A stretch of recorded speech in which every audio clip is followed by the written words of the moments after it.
Voilà. Après avoir fait donc dans une première partie tout ce qui est adressage IP, donc des différentes interfaces.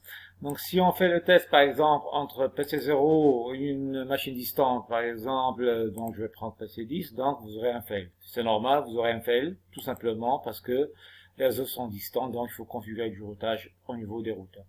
Donc on va commencer à configurer ce routage. Donc on va faire un routage dynamique, Routing Internet Protocol, en ligne commande, donc Cisco. Donc je vais commencer par le premier routeur, routeur 0. Donc la configuration du routage elle est simple.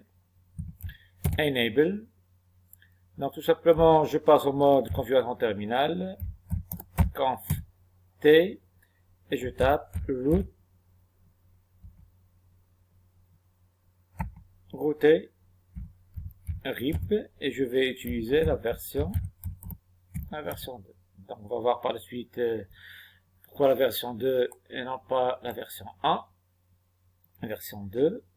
Et ce qu'on doit faire tout simplement, c'est d'ajouter les proches voisins. Ici, le premier routeur, le routeur R0, il possède plusieurs voisins. Le premier voisin, c'est le réseau .12.0.0.0.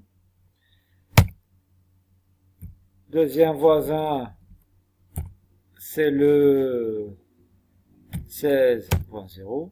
Troisième voisin, c'est le 18.0. Et le quatrième voisin, c'est le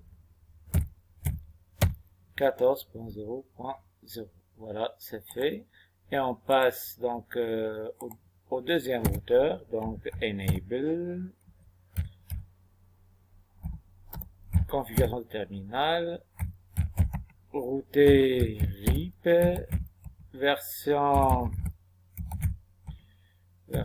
2, network, donc on va ajouter, donc on est sur le routeur R1, donc on va ajouter le réseau 11.0.0.0, et puis on va ajouter le réseau 17.0.0.0, et puis on va ajouter le réseau 16.0.0.0, donc il y a 3 réseaux exit, parfait, donc ça c'est parfait. Là vous avez 4 réseaux, lesquels, donc on va les voir, donc enable, conf t, router RIP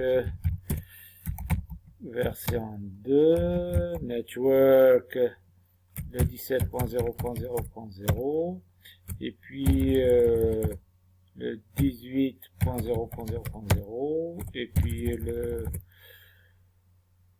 15, et puis le dernier c'est le 10.0.0.0. Voilà, exit, c'est bon. Donc le dernier routeur,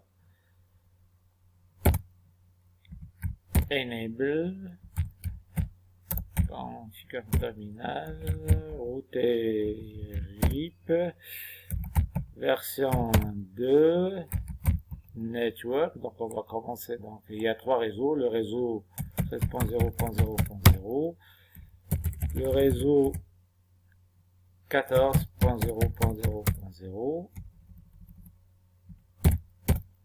et le réseau 15.0.0.0. Donc nous avons configuré donc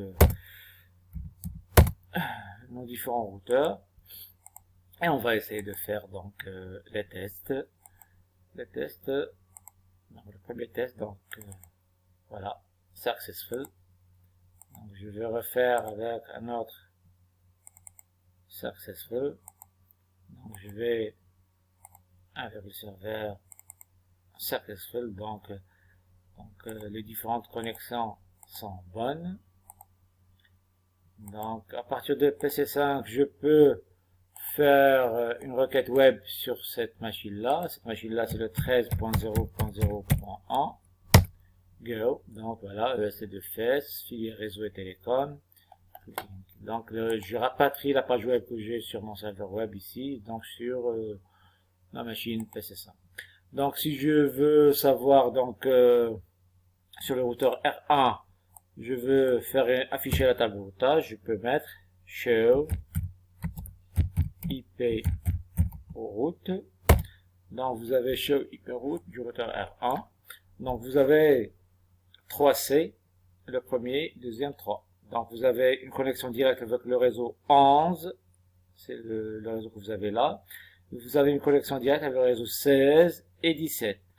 Pour atteindre le réseau qui nous intéresse, le 13, donc le voilà, donc je dois transiter via deux routeurs. Donc je transite via deux routeurs via le réseau 16, donc je passe à travers le réseau 16, donc je transite ce routeur et ce routeur là pour atteindre ce réseau.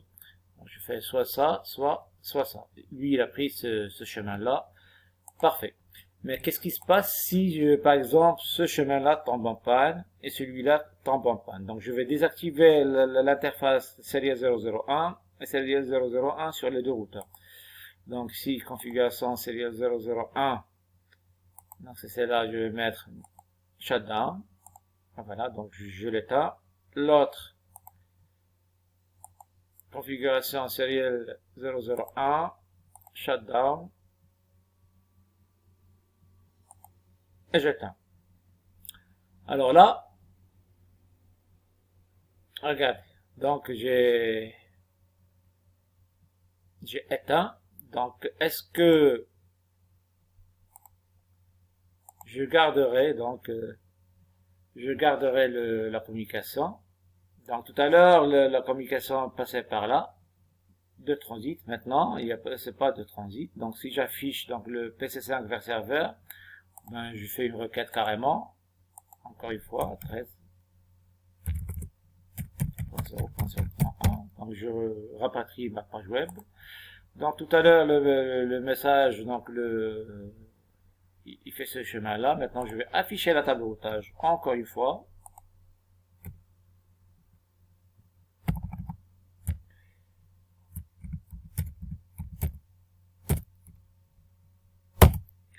Elle est pour atteindre le réseau, donc tout à l'heure c'était 2. C'était 2 transits, maintenant c'est, regardez, c'est le chiffre 3. Pourquoi 3? Parce que il va changer de chemin. Tout à l'heure il passait par là, il a transité 2 routeurs pour atteindre ce réseau-là. Maintenant il va passer de l'autre côté, il va passer dans ce sens, puis dans ce sens, puis dans ce sens. Donc premier routeur, deuxième routeur, 3 routeurs. 3 transits, donc via 17.0.0. Tout à l'heure c'était via 16, maintenant via 17. Vous voyez, donc on a la même topologie, donc le même protocole de routage, mais le protocole il est dynamique, il s'adapte à la nouvelle topologie. Donc, il y a toujours un échange, une discussion entre les routeurs pour trouver le bon chemin.